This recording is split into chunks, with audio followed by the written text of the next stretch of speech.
Patuloy pong mararanasan ng malinsangang panahon. Base po yan sa datos ng Weather Central. Dito sa Metro Manila, abot sa 36 degrees Celsius ang init bukas ng hapon. Inaasang lalo pang tataas ang temperatura sa mga susunod na araw. Sa katunayan, sa darating na Sabado, inaasang abot sa 35 degrees Celsius ang pinakamataas ang temperatura dito sa Metro Manila. Ramdam ang init sa mga lalawigan na kapaligid sa Metro Manila tulad ng Batangas at Clark sa Pampanga. Naglalaro naman sa 32 hanggang 33 degrees Celsius ang temperatura sa Hilaga, Luzon tulad ng Lawag at Tuguegarao. Magiging mas malinsangan din sa Western Visayas at maging sa Southern at Central Mindanao.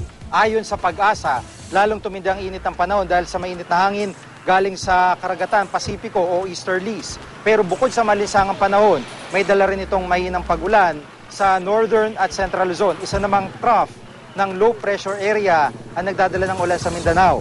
At para po sa karagdagang weather update, puntahan lang ang website o Facebook page ng GMA Weather.